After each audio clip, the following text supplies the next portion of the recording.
Broadcasting from Orchard Park, New York, and Boca Raton, Florida, it's the Freight 360 podcast. From freight broker sales tips to sports talk, this podcast is all about helping you grow as a freight broker. We're your hosts, Nate Cross and Benjamin Kowalski. Let's talk freight. All right, welcome back for episode 141 of the Freight 360 podcast. We took the week off last week, Ben. It's kind of it's a first. I know. I think that is literally the first week we've missed.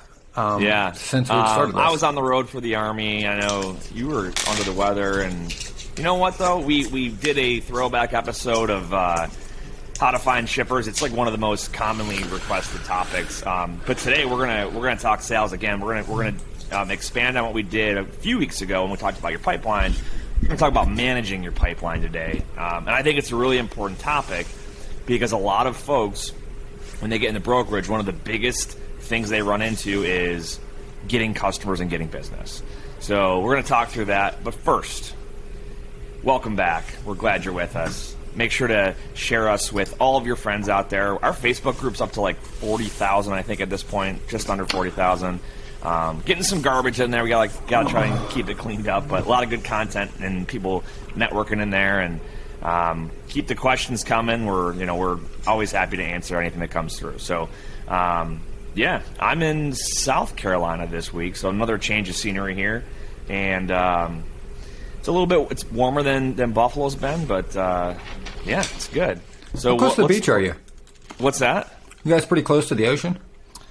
Yeah. So we're in my wife's family rented this same house last year. It's like a block, maybe block or 2 blocks, block and a half ish from the ocean. It's a quick walk, like a few minute walk, but nice. It's funny. So like I post up in the like office in this house while everyone else is having everybody a good else time. plays. Yeah, but that's the story of my life. Yep. But this is life. It's good stuff. So, well, hey, here's the upside. Like, you get to look out the window at everybody else enjoying it. Like, I can look out my window, I see the pool, I can see my daughter and everybody playing, my wife, everybody's having cocktails in the afternoon, and we're in here making money. Well, I look out the window here and I see a gravel parking area, but the back of the house is a lot nicer. There's pool and stuff. So, cool. So, hey, sports. I know we're going to talk golf in a second here, but my Boston Red Sox, who have had a terrible start to their season, as of today, which is the 25th, Wednesday, they're on a 6-game winning streak, and they're still 2 games out of being at 500, but they're showing some really big victories the last week or so, and it's uplifting as a depressed Red Sox fan recently. But being a Pirates fan. It's like 25 years of it since McClatchy bought the team. I think they went like 18 seasons without a winning record. I think something like that, maybe 20. Yeah. I don't even know. Yep. It was rough. Well, the worst part is it's like almost intentional. It's as if they aren't even trying and nobody cares, and it's just it is what it is, and that's the part that's frustrating. You're like, wow, like they're literally not even trying. So the NFL schedule was released a couple weeks ago. Didn't get to chat about it last week. I think the last episode we did on Bad Debt, I was like going through some of like the leaked schedule release stuff. But anyway, the Bills have like 5 primetime games opening up on the road in LA against the Super Bowl champ Rams, and then hosting the Titans on Monday night the following week. I don't know. I absolutely love the Bills' schedule this year. So they have no reason that they can't win every single one of those games. Obviously it's not realistic, but every single one of them is a winnable game. 10 years ago you'd be like, they're going to lose to the Patriots. They're going to lose to this, that. But no, it's a good time for Bills Mafia. What happened in the golf world though? This is something that was kind of crazy, huh? Yeah, well, honestly, it was probably one of the, I don't want to say the best finals to a major, but I mean, it was an absolutely fantastic afternoon of golf. Guy I'd really never heard of, Mito Pereira, I think he's from Chile. Yeah, Chilean golfer. Will Zalatoris were pretty much, but Mito had the lead all day. In fact, I was just telling you this before we aired, was they even made a point to say, like, this is the first major where a where it was going to be won by someone that never won a major in a while. I think it was like for the previous 19 majors were won by someone that else had already won one. It was some ridiculous stat. And then on the 18th hole, Mito ends up putting it in the water. I think he doubled it. I can't remember exactly. Double bogeyed. And then Will Zalatoris comes into first, and the crazy part was Justin Thomas wasn't even really in the top 5 all morning and was tied for 8th on Saturday, and just out of nowhere ties for first to put it into a playoff. So the guy leading all day Sunday doesn't even make the playoff. A guy that's 5 or 6 a few hours ago ends up tying Will Zalatoris to go into a 3-hole playoff, and Justin Thomas ended up pulling it off. And it was just a fantastic afternoon. It was really exciting. Did Thomas shoot 2 under on those 3 holes? Is that what it was? Something like that? Yeah, I think he birdied this. There's a 3-hole playoff. I think he birdied the 2nd hole and the 3rd hole. They tied. Okay. They both had the same score on the first. I think it might have been a par. And then so is that the format? It was aggregate. Yeah, but it's not sudden death. It wasn't sudden death. It was the best aggregate score over the 3 holes. Okay, because oftentimes it's just sudden death, right? Each major. So I think each major is different. A rule just for? Is that a new rule this year? Or is it just for that tournament, or how does that work? No, to my recollection, each major has its own playoff setup. Like the Open has, I think one of them is even 18 holes. I can't. It's a lot, and I think that's I the like Open. The 3-hole. The 3-hole is pretty cool. Yeah. Because you know, the first hole, you're like, ooh, do they take kind of an advantage or whatever?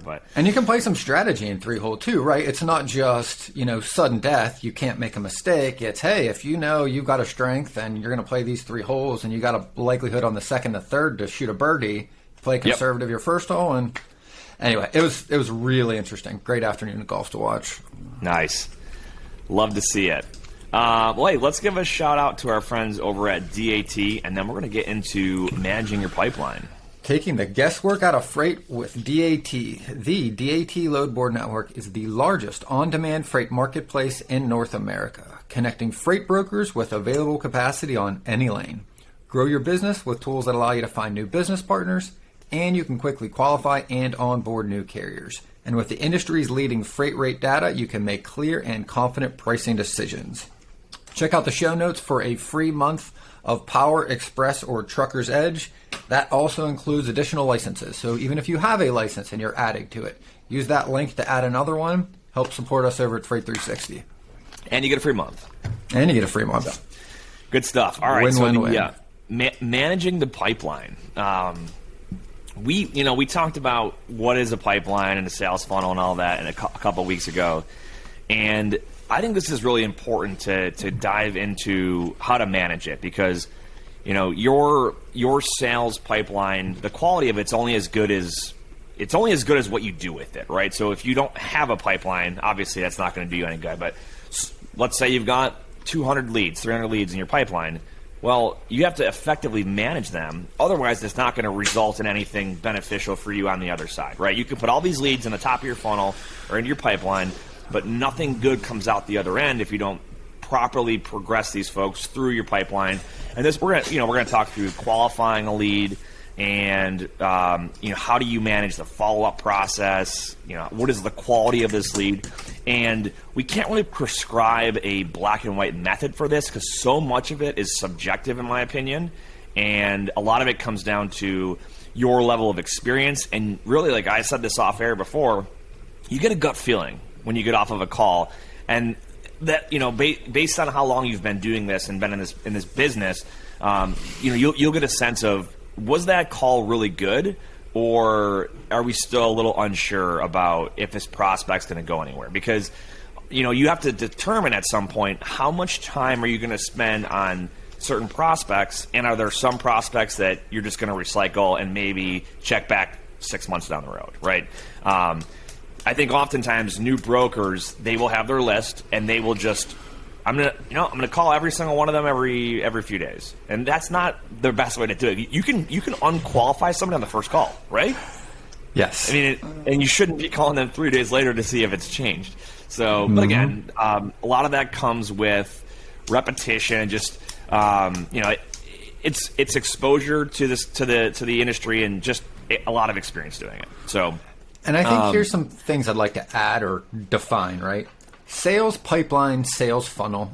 Why they're called a funnel or a pipeline is because in both of those analogies, water or liquid or whatever you put in it, right, goes from one side to the other. So if it's a pipeline, they're all coming in and you're pushing them through the other side, right? And it gets narrower. That's why it's a funnel, right? Because you start out with a lot, and as you disqualify them, that group gets smaller. You should keep adding back here, refilling the back of the funnel right over and over. And then our job is really to disqualify as much as qualify and move them through. And that process, right, has a name. It's usually referred to as a sales cycle. I don't necessarily know that I've ever agreed that it is actually a cycle because it's not really cyclical. It's more of a process. But agreed. How this is generally defined, right, is first step, you find leads.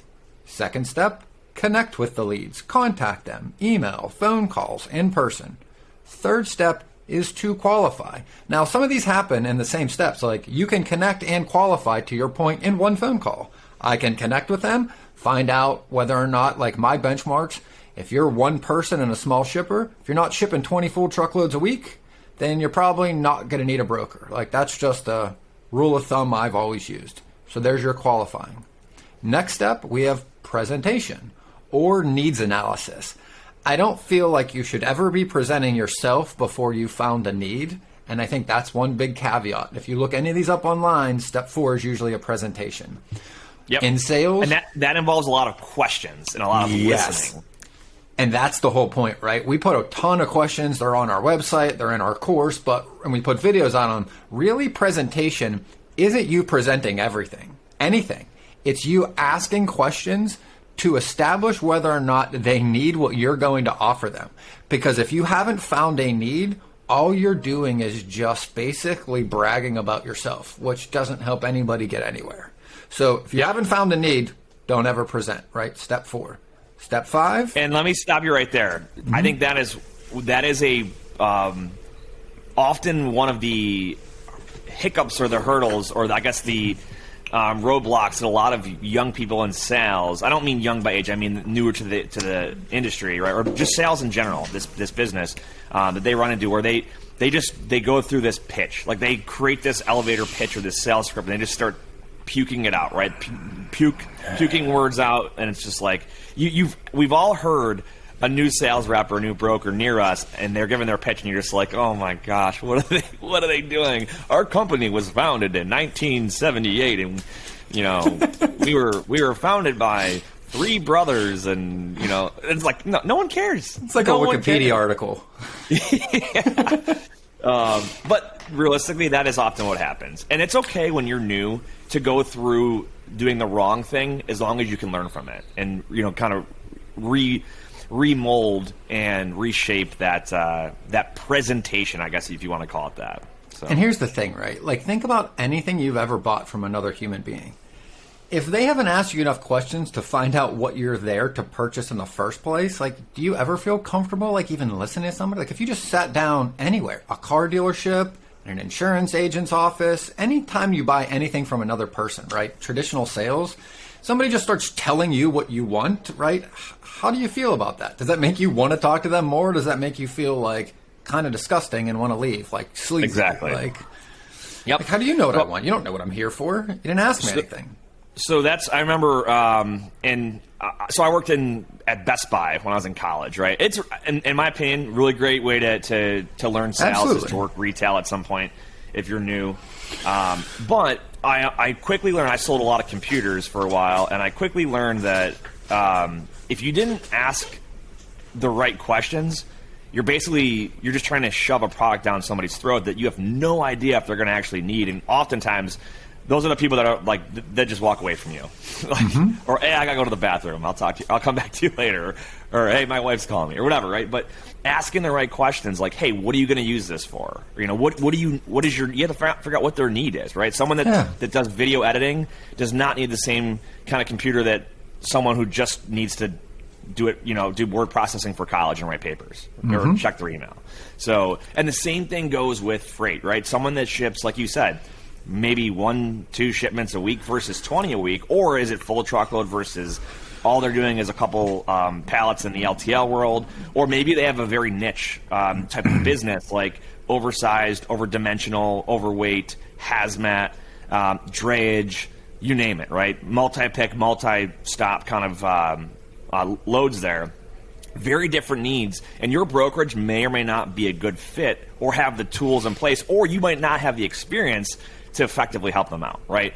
So like oftentimes people come to me and they're like, hey, my customer has this, they have a need for LTL, and I know nothing about it. So I'm like, well, you probably shouldn't be presenting them all these LTL options if you don't even know what you're talking about when it comes to LTL. Yes. So anyway, not to get too off topic, but those are some of the things you have to determine is qualifying isn't just are they a good fit for you, but are you a good fit for them? I think it kind of goes two ways. Absolutely. And again, if you haven't hit step 2, which is connection, then you're really just talking at somebody because you've got no rapport. If you don't have any back and forth or any of that small talk, then you're already dead in the water. After present, typically kind of overcoming objections. Now, again, one other caveat. These don't all happen in one phone call, by the way, for everybody out there. Like, these are going to happen over multiple phone calls, typically 8 to 12. So again, you might be finding a need, going a little back and forth, and then getting off the phone, and then coming back. And then you might be going right back into that need, and then you're going to hear some of the next things, which are objections. Reasons that, hey, they're pushing back, whether it's money, whether it's usually rate, whether it's time, pickup, what have you. After that, technically it's the close of the sale, or in our industry, it's you getting a load or you getting set up. We are one of the unique industries where there are 2 sales to be made. You've got to get onboarded and you've got to be getting freight, because you can be onboarded and make no money and move no loads. You can also... And getting freight even breaks down to here's a load, get it covered if you can, or give me a rate for this load, right? And then it breaks down quite a bit. But it is important that you hit on that step of getting set up, because oftentimes your brokerage might have a credit process and your customer or prospective customer might have a contract or some kind of onboarding procedure that you need to go through to get authorized as a transportation provider for them. So like we said, there's no black and white prescription for this, because every customer can be different, right? And every person that you talk to is a human being, right? They're not a robot, so they're going to have their own way of talking, their own preferred method of communicating, whether that's email or on the phone or texting sometimes. So repetition is going to be key here before you feel like you're totally confident in how this, I'll call it a process, right? It's not really a cycle in my opinion, but how this process works. And your last step is penetration. Once you've got onboarded, you move a load or 2. It does not end there. That's when your frequency of talking to them should actually increase. Yes. Yep. Absolutely. You've got to curate that relationship, and you got to tender, make sure it's taken care of, and keep it going. Well, and grow I was using that example in a class earlier this week. Like, I think I talked about it in the show, right? Like, most of my conversations with my customers are like 95% personal stuff, and then like 2 or 3 minutes of like the business stuff. Like, I might be talking to somebody in procurement. Again, I was talking to the Tones, like they were painting their house. We're talking about things that have nothing to do with transportation. But again, how does that make him feel? That's the connection, because I genuinely did care what was happening, and I was curious. That builds a bond. That helps build that rapport. So when we get to the problems, there's trust there to begin with. Like, we can talk candidly. We're not trying to be somebody else. It's, hey, what's really going on, Ben? Hey, here's what's going on, Tom. I got jammed up. The driver lied to me. I got stuck. This is the position. That's how you set the tone to be able to manage the relationship. So one of the things that I always do whenever talking to, and I recommend this for everybody too, is how effectively using your CRM. So when you get off of a call, right, or whether maybe it's in person, usually it's on the phone. Write down a lot of notes. You don't have to write like a great grammar formatted review or whatever of a call, but write a lot of notes down, and it doesn't have to be all business related. Like you said, a guy talking about painting, right? Put that in there. If they talk about their kids or sports or whatever, put those notes in there so you can refresh yourself and remind yourself the next time you hop on a call with them or talk to them, and you could ask, hey, how did that go anyway? I know you were talking about your kid's soccer game, or you're getting getting some drywall done at the house. Did you guys get it all taken care of? Those are icebreakers. Those are ways to build rapport, and it gains trust. People become more familiar with you, and that will set you apart from the average person who's just, hey, our company was started in 1978 by three brothers, blah, blah, blah, blah, right? You become a human being, and you can establish a personal connection. So, and I can't express how important that is enough, right? We're going to talk about taking leads through the sales process, right? And you writing down, first off, what you shouldn't be writing. You shouldn't be writing a book report after every call. This isn't a process where you're sitting down to spend 10 minutes to rewrite everything you think happened. My process, and again, everybody has their own little proclivities, but like, it's a shorthand that I've developed that I use as I'm talking to somebody. And I always do that as I'm talking to somebody because, again, when you're really prospecting, these moments and minutes in between calls add up. If you've got 2 or 3 minutes in between every call and you're wondering why you can only make 10 phone calls in an hour, this is why. Because you're spending 30 minutes in between calls just for those 10. Now, let me ask you this. Are you a type it in the computer as it happens, or are you a pen and paper and then type it in afterward? Well, so for prospecting, I type as I go. For operational stuff, I'm pen and paper. Because what I'm getting from like operational, it's usually about multiple loads and multiple situations. So it goes into pen and paper because then it's usually going into multiple places in my computer. I might have notes about a future shipment, a current shipment, an update here, and then what they need me to quote in the future. Now, I have always been a pen and paper, and then for everything, pen and paper, and then I don't know why. I feel like if someone hears me typing on the other end, it comes across strange. I don't know if that's just me or what, but I've always been a pen and paper guy. I go through a ton of notebooks. I go through like a new notebook every couple weeks. Yeah. So I have a stack of filled ones in my closet and a stack of empty ones right next to it. I keep the old ones for some reason, even though I rarely, if ever, go through the old ones. I just feel like... But either way, the takeaway here is to be taking notes, however you do it, whether you're typing into your CRM or your pen and paper, taking notes throughout, because you think about, there's like a quote about how much people retain of what they hear, right? So if you're in a college class or high school class, whatever, if you're just listening to a lecture, you're going to retain, I think it's like 10% of what you hear.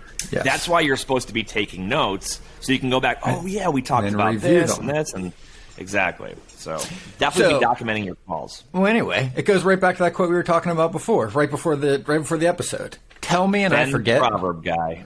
Tell me and I forget.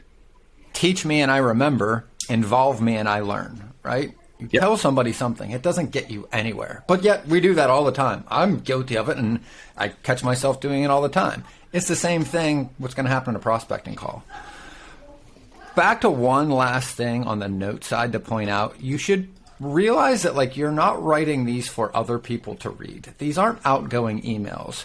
Way I feel you should be writing the notes in your CRM are shorthand that you can read. Because again, its only point is to remind you for the next call. So you're like, my shorthand is like GK, gatekeeper, no answer, NA, did not answer, DNA, right? Like LV, left voicemail, right? Like these are things that will save you a lot of time. And it doesn't matter if you use ours, create your own. But like shorthand, how many full truckloads? FTL, how many LTLs? LTL, just the number. Maybe the time of year that's busy. I just write busy season, March, whatever, June. And then every first name of everybody you get on every call should be in there. So if a gatekeeper mentions her boss, both names should be in there. If a gatekeeper mentions another gatekeeper's name, you put that in there. And why do you think you would want to know the other gatekeeper's names? Because when you call them, if the other person answers, do you know the second easiest way to get through a gatekeeper? Is to know their name when they pick up the phone. And if you remember the first one's voice, and her name's Sally, and there's only one other one, and her name's Kim, when you hear a different voice, oh, hey, Kim, how you doing this morning? 9 times out of 10, I now don't sound like a salesperson. I sound like somebody she should be familiar with. There's a lot of correlation that goes into exactly what you just said there. So if you were to call a shipper and ask for shipping or receiving versus saying, hey, can I talk to Sally or can I talk to Bill, right? It's a huge correlation there. I'll give everyone better. We talked about it a lot too we had a lot of content on getting through gatekeepers and overcoming objections. I'll give you one better. Hey, Kim, is John around? I was talking to Carla a couple days ago. She said this morning would be a good time to reach him. Now, I've never talked to the decision maker, John. I got blown off by the other gatekeeper 3 days ago. But just because the other one answered and I knew those two names, I basically just pulled their names and leveraged their names to try to get through to get right to the decision maker, right? Yep.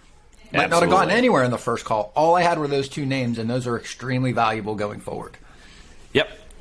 So let's talk through the managing your pipeline, this process.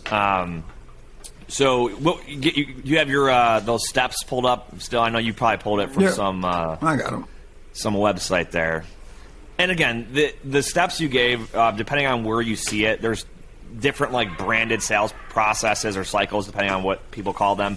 They typically they might be called different things, but they all kind of follow the exact same steps to some extent. So what I like to do after a call is you got to determine what should my next step be, right? And this depends on a lot of things. This could be, did you qualify them? Did you disqualify them? Did you get a hold of them? Did you just talk to a gatekeeper? Did you leave a voicemail? There's so many different things that could happen, but I always like to think ahead and say, what is my next step? Am I going to follow up? Am I going to send an email? Am I going to follow up tomorrow? Am I going to follow up this afternoon? Am I going to follow up in 2 weeks, 6 months, whatever it might be? And that all depends on what actually happened. So, and this is where having a good CRM where you can quickly input notes and set a follow-up task is going to save you a ton of time and keep you super organized. So, let me ask you this. So, with your, do you set your follow-ups right after you get off the call, or how do you typically do that? I do it before I finish out that contact card. So Okay. I'm putting my notes in, and I'm making that decision based on how I feel at that time. Because that's usually when I have the best impression of how long it seems like I should wait before I reach back out to that person again. Yep. And again, like I said, your gut instinct is going to speak a lot into this, and it takes some time. But if you're brand new, we can give you a couple of rule of thumb type things here. If you don't get an answer, I think it is perfectly reasonable to call back within the next couple of days. Right? I would not call them back 3 times in the same day, because then your number is remembered probably by them. Like, this person called me 3 times and I have not called them. I almost get annoyed when people do that to me. I do. They call me 3 times in an hour. I'm like, come on, man. I'll give you an example this week. I'll call you back when I'm able to. I'll give you an example that happened in the past week. So you and I were looking at some virtual assistants to pick up some work for us to do some things around the company. And I responded to 1, and they called me 5 times that day, 3 times the next day. And that alone just made me not want to work with our company, because it really frustrated me, because I'm like, look, like, to your point, that's exactly what went through my head. Like, I emailed you. I said I would reach out. I will set a discussion. It's not helping you gain favor with me by interrupting me 6 times from the same phone number all day. It's just irritating me. I had a similar one. So I won't say the name of the company, but they're a big competitor of Lean Solutions Group. We'll talk about that in a little bit. But this person reached out to me and was like, they've sent me like 7 emails wanting to try and propose their staffing work for Pierce Worldwide, where I work. And I finally was like, hey, I don't know if you've heard me from Freight 360, but we endorse Lean Solutions Group, one of your competitors. And I said, I've talked to so-and-so at your company before. You guys do a great thing. It's just not something that's up our alley, but I appreciate, you reaching out. Not only did she not respond to my email, she called me like a couple of times and kept emailing me as if I don't know if it was like a canned email campaign or what, but she kept emailing me the rest of the week as if I never replied to her. So I just started deleting the emails. But that goes to show, like, pay attention to what your prospect is telling you. Just if they tell you, like, hey, don't call me, don't call them 3 more times or keep sending them emails. Like, let it cool off for a little bit, and then you can always go back down the road and see if things have changed or if there's a new person there. But and that's a pretty obvious one. If someone gives you a blatant like no, go F off type thing, which I didn't do, but I was pretty respectful about it. Well, here's the other. Just just goes to show the lack of attention to detail. Exactly. And here's another proverb for you, right? Like, God gave you 2 ears and 1 mouth. Use them proportionately. Like, and in sales, I think people feel like they need to talk the other person into working with them. And it's exactly the opposite. You're actually listening until you get the other person to work with you. And I know that sounds counterintuitive, but really the only times I'm ever speaking is to just initiate more conversation from the other person. Like, I'm saying just enough to get them to talk some more and then shutting up and just really... And that's a difference, right? There's a difference between like passively listening and actively listening, where you are literally listening to their tone of voice, you're listening to what's happening in the background, you're listening to their inflections, and you're listening to what they're saying. And they are giving you so much there, and so many people are just so worried about getting to the next call or just getting off this call that they're just passing up the most valuable thing that happens during that time. And that's the other person's personality, their tone of voice, why they're saying what they're saying, not just what they're saying, right? Are they irritated? Exactly. Is it a good time of day? Do they sound rushed? Does it sound like they're overwhelmed? Because guess what? If they sound overwhelmed and rushed, they probably could use a good broker to work with. Or maybe they're just having an overwhelming day and things are blowing up. And maybe that's telling you call it a different day and a different time of day to maybe reach them at a better time. Like, there is something to be garnered without them even saying words in many of the cases. Yep, absolutely. So one of the things that I've always done is try to categorize a lead, and that will correlate to how when I'm going to follow up or how I'm going to follow up. Yep. So somebody that let's say for the purpose of these examples, you did talk to somebody, right? We're not going to. I'm going to exclude voicemails and no answers and stuff like that. So let's say you talked to somebody and the call was like 30 seconds, right? It could have been what you just said. They seem stressed, bad time of day, bad day of the week, whatever the case might be. Compare that to I had a 20-minute call with somebody, and we talked about business, we talked about their personal life, what they like, what they don't like, their hobbies, family, all kinds of stuff, right? Those are two very different types of conversations. One of them, the latter, right, where you have a nice long conversation, I'm going to prioritize that heavily, right? I'm not going to overload them and call back again later that same day unless they've asked me to.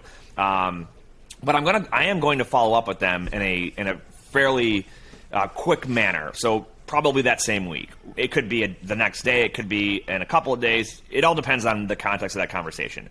But somebody that very bad call, lasted 20, 30 seconds, whatever, I'm going to give them a little bit. I might call them back the next week. I might call them back at the end of the week. I'm going to give it some time.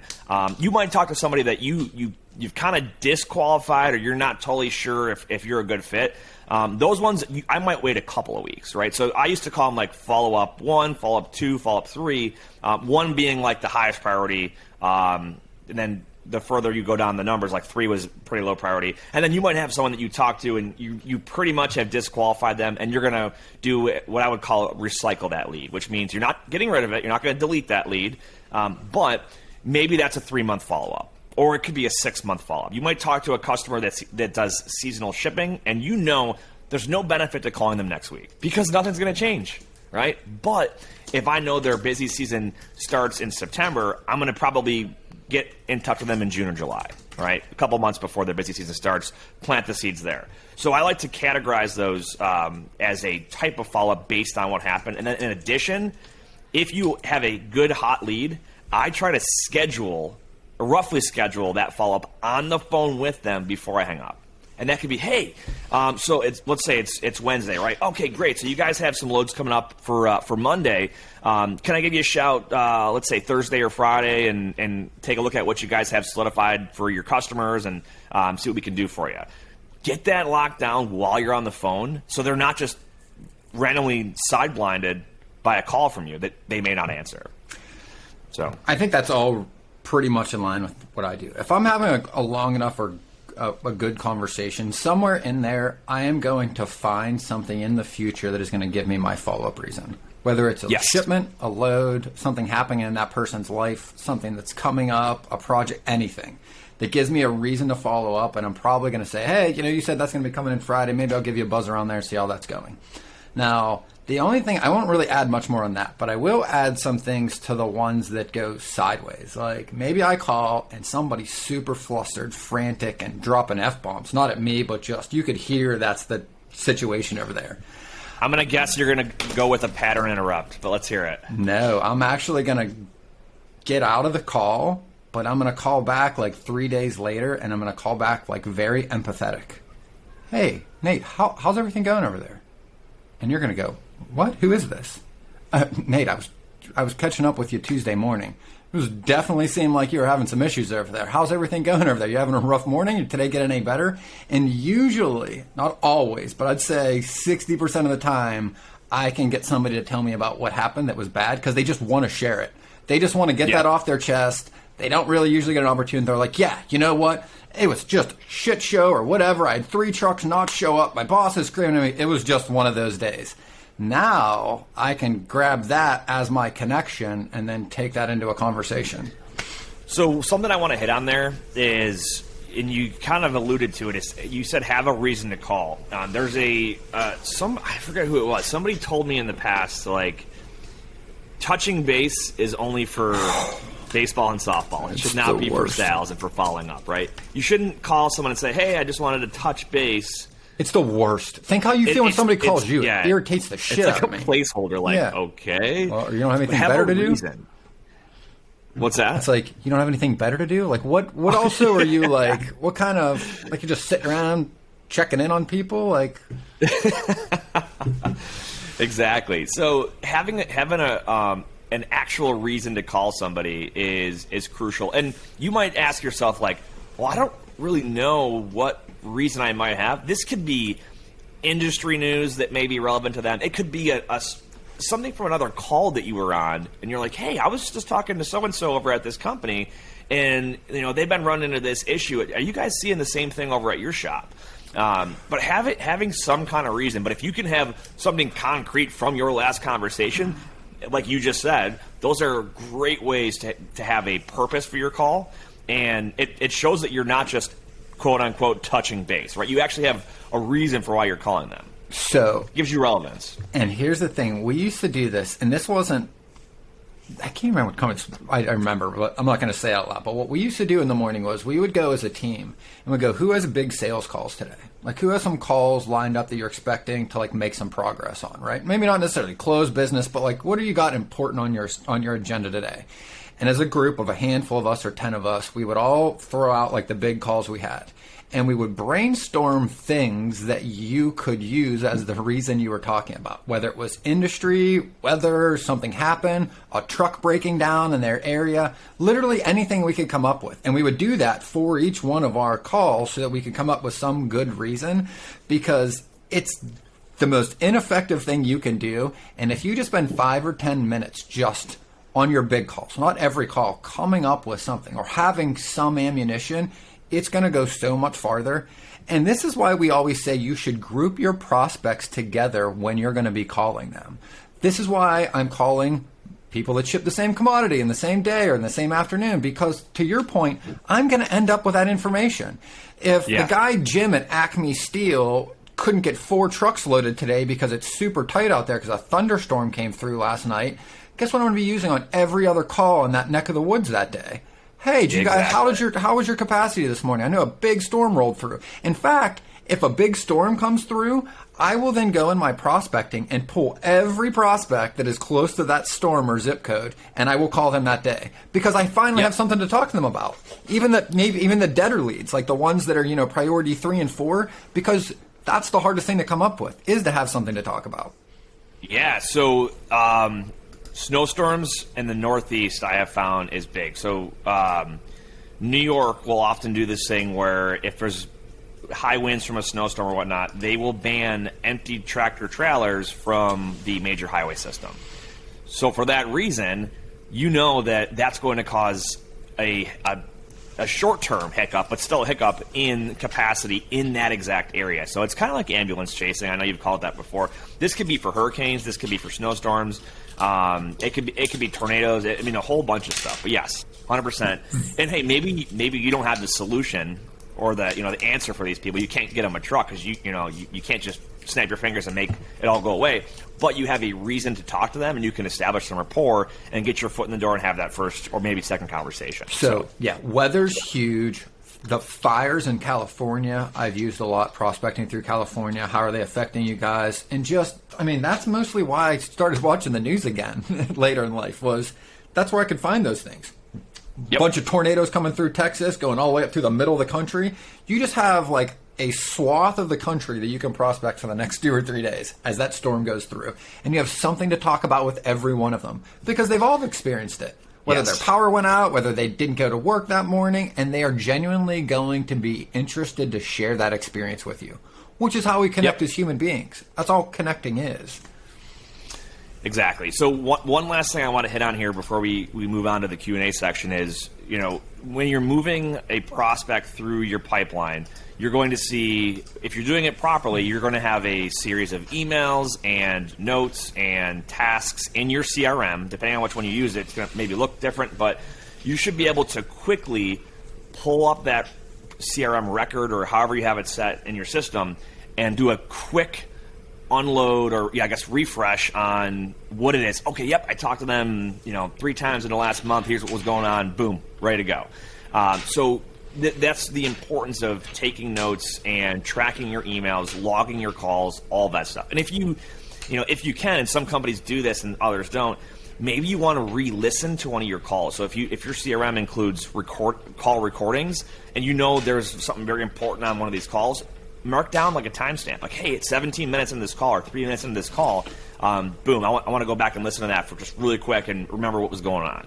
So you should be able to quickly just refresh your memory on how the last call went, and that way, boom, you're ready to throw on that headset or pick up the phone and get after it. And I'm just to drive that point home, right? For every person out there, think about how you feel when somebody that you maybe aren't that close with remembers things about you, remembers your kid's birthday, sends you a card on your anniversary, right? Or just remembers that you were going on a vacation and asked you how it went. Or remembered that like somebody in your family was retiring and you mentioned it in a phone call, right? Or just in a conversation over dinner. Think about how you feel about those people in your life. Those are probably your closest friends, right? The people that you want to talk with and spend more time with, right? What this system really does, and what's always stuck with me, is I'm basically outsourcing my memory to my CRM. I don't have to remember any of this shit.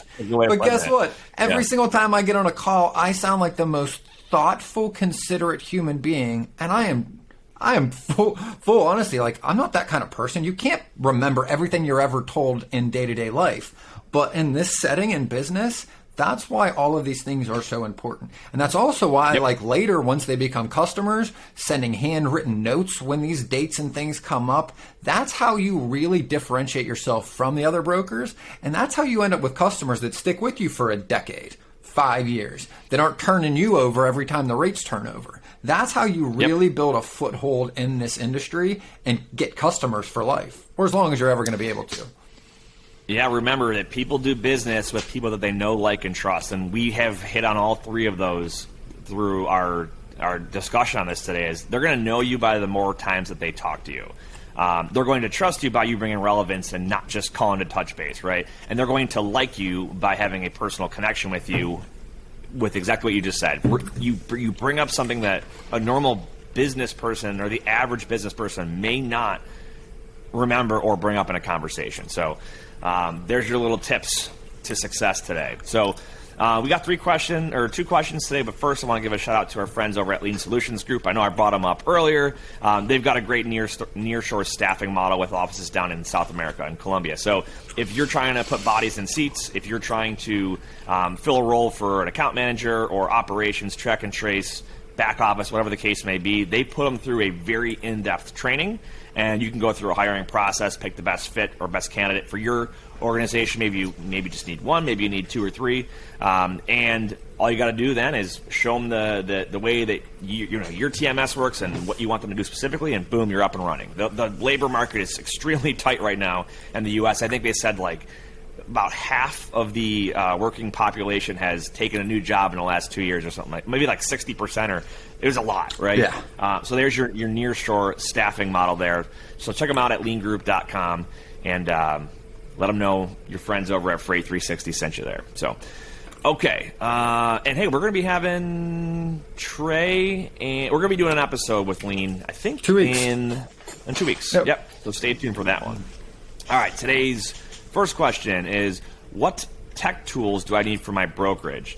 I'm gonna recommend check out our content specifically around this. So we've had a TMS video recently. We've done episodes on CRM. I'm going to tell you that tech tools outside of your basic home office, right, your internet, computer, and all that good stuff, a good TMS to keep you organized. So if you're brand new and you don't know what a TMS is, it's your transportation management system. That is the software or online platform that you use every day to manage all of your loads, your carriers, your customers, everything. So a good TMS keeps you organized. A CRM, like we mentioned today, to track your progress with your leads and conversation with your customers. That's going to be crucial. And I'll hit on load boards too. So getting connected with, like for DAT obviously is a trusted partner of ours. Load boards are going to connect you with the available capacity that's out there. There's rating tools integrated in there. You can get rate forecasts. I think those are three big ones. There's other little ones too, Carrier like vetting, the ability to add tracking, carrier vetting. I think carrier monitoring. I think two that I really want to stress, especially where fraud's been as prevalent as a carrier vetting tool, and my carrier packets, I think are really useful as a time saver. Depending on how many loads you're moving, it really does help you onboard your carriers a little faster. I don't think it's a must-have, but I think it's if you're a one-person shop, it's going to be needed pretty quickly because it eats up quite a bit of your time. Yeah, so on the carrier monitoring part, the amount of double brokering issues that I've seen in the last month has been absolutely insane. It reminds me of, I think it was about a year ago, right? That article that FreightWaves released about the companies in California. I forget what the names of them were, but they, all in that Glendale, Inglewood area. But it's been prevalent a lot lately. So using things like checking for freight guards, Carrier 411, TIA Watchdog, FMCSA, looking to see, how many inspections has this carrier had? How long have they had their authority? How many trucks do they have? These things, they're great ways to prevent yourself from becoming the victim of a double brokering scheme. Losing lots of money. I had dealt with one the other day, and literally the carrier, when we figured it out, load got delivered just fine, but the carrier legitimately admitted to it and was like, yeah, I ended up, our truck needed maintenance, couldn't do it, so someone else gave it to another company, and I'm like, they just admitted to double brokering. Yeah. Nuts. So yeah, headaches. All right, and our last question is, should I take a job at a big box brokerage? What is the possible downside? It could be a C.H. Robinson, TQL, Integrity Express. Really, really good for training. I will tell you that. Now, I never worked at a big box brokerage, but the common trend that I've seen with these folks is that they find it hard to transition from that company to another brokerage without running into the non-compete, non-solicit legal battle, right? So, again, like I said, really good training, because obviously if they've got thousands of brokers and they're a growing company, they're doing something right when it comes to educating and training their folks on how the business works and how to be successful at it. But because they invest so much time and money into that, they want to keep you locked down to their company and not let you go work somewhere else. You worked at a big box place. How would you answer that? Any possible downsides outside of the legal side? Yeah, other upsides, culture, energy. When you're exposed to that many people, there's a lot of people that are very good. There's a wide range of people. You're going to have people that are very poor. They're going to be rolled out the door soon, and people very, very good, right? So you get to learn, I feel like, much faster. Other downside, though, that wasn't mentioned is prospects. The biggest barrier to getting business is getting a prospect in your name before you can even close them, right? Because if you're at a company that's 5,000, 6,000 people, right, and every one of them's got 100 or 200 leads, you're talking hundreds of thousands of companies that are tied up in a prospecting dispute. You can't even call without flagging a policy. And I would say that, and the non-competes that most of them are willing to pursue, or the two big drawbacks. Most people I know have sat out their non-competes or have gone head on and have to pay some type of legal fees to get out of it, Yep. or they just move to California. So there's that option. Because there are a handful of states that just don't enforce non-compete. So, hey, if you're living in one of those states and you're considering it, most of them don't operate in those states, though, by the way, for that very reason. I saw a non-compete, I think it was last week, a guy was showing me his. He's like, what do you think? It was for 3 years, nationwide. It was so broad, and I'm like, they're just trying to cast a huge net here. And I'm like, this is a scare tactic. Yeah. I can't picture a judge in most states ever upholding this if it even got to court. But they do it as a scare tactic. Yeah. No 24-year-old kid wants to think that they're going to get sued. Like that it does its job 9 times out of 10. So, so there you go. There's your big box pros and cons. So good stuff, man. Good episode. We got a lot more to talk about when it comes to prospecting in your pipeline, and we'll definitely hit on that stuff in upcoming episodes. But anything else that you want to hit on today, man? Yeah, I'll give this happened to me now. It is literally happening to me as we're talking, and it's happened to me since yesterday afternoon. And it's worth pointing out, right? So we talk about when you have bad news to give it early, right? Because it gets worse with time, right? Well, haven't really talked about what happens when a carrier doesn't tell you the truth, and you end up in the middle looking like an asshole because you're giving them updates. Meanwhile, the dispatcher doesn't really know because they can't get a hold of the carrier, right? This happens quite often. What's happening with me is we had 2 normal reefer containers that needed moved from one terminal to the next. Well, it blew up into a giant issue because they need to be on certain chassis. Once they couldn't be taken off at that terminal. So then they couldn't be unloaded. Well, since they're reefers, they can't just sit there unmonitored because, again, if the reefer unit shuts off, you've got a claim and all the cargo is useless. People don't notice that, like when they're on a container, they're not always attached to a truck. So you can't just leave these units. So what happened is, dispatcher, driver's on the way, they'll be there tonight, no issue by 10 o'clock. Okay, great, let everybody know. Well, these are 2 really important shipments because the ones that always go wrong happen to be the highest priority in the whole company, right? So within 30 minutes, I have 9 managers, senior managers, and executives on an email about just 2 containers. That really shouldn't be that big of a deal. And I'm giving updates. It'll be there tonight. So I get an email at 6 o'clock this morning. They didn't arrive. Where are they? Call a dispatcher. They were there at 11 o'clock last night and 5 this morning. Now they've looped in the terminal. So we're literally emailing the place they're telling us they've dropped these containers at. And they're emailing back. We walked across the parking lot. They're not here. Call the dispatcher. Driver's in line waiting for a lift. Send that back in an email. What do you think the email comes back? There's no driver here. So every one of these updates to everybody at my customer, as high as it goes, I look like I have no idea what's going on.